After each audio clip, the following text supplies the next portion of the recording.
حضرت عیسیٰ علیہ السلام نے کہا، بے شک اللہ ہی میرا اور تمہارا رب ہے، اسی لیے اسی کی بندگی کرو۔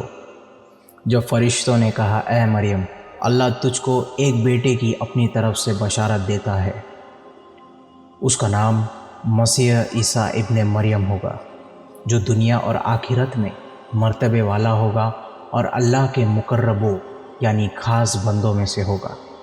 اور جب وہ ماں کی گود میں ہوگا اور بڑی عمر میں ہوگا تو لوگوں سے باتیں کرے گا اور نیکوں میں سے ہوگا۔ مریم نے کہا، اے میرے رب، مجھے بیٹا کیسے ہوگا، حالانکہ مجھے کسی بشر نے ہاتھ تک نہیں لگایا۔ جبریل علیہ السلام نے فرمایا، اسی طرح اللہ جو چاہتا ہے پیدا کرتا ہے۔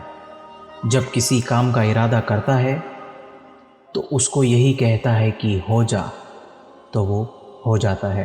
اور اللہ عیسیٰ علیہ السلام کو لکھنا، پڑھنا اور دانائی اور تورات اور انجیل سکھائے گا، اور عیسیٰ علیہ السلام کو بنی اسرائیل کی طرف رسول بنا کر بھیجے گا۔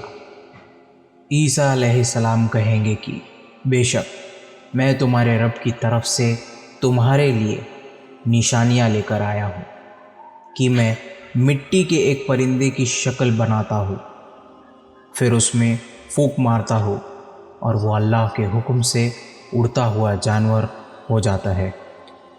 اور جو ماں کے پیٹ سے اندھے اور کوڑی ہوتے ہیں انہیں اچھا کر دیتا ہوں، اور میں تمہیں بتا دیتا ہوں جو کچھ تم کھا کر آئے ہو اور جو کچھ اپنے گھروں میں رکھ کر آئے ہو، اس میں تمہارے لیے نشانیاں ہیں۔ اگر تم ایمان والے ہو اور مجھ سے پہلی کتاب جو تورات ہے اس کی تصدیق کرنے والے ہو، تاکہ تم پر کچھ چیزیں حلال کر دوں جو تم پر حرام تھی، اور تمہارے پاس تمہارے رب کی طرف سے نشانیاں لے کر آیا ہوں، اسی لیے اللہ سے ڈرو اور میرا کہا مانو۔ بے شک اللہ ہی میرا اور تمہارا رب ہے، اسی لیے اسی کی بندگی کرو، یہی سیدھا راستہ ہے۔ تو میرے عزیزو، عیسیٰ علیہ السلام نے ان کی قوم کو یہ باتیں خود بتائی تھی۔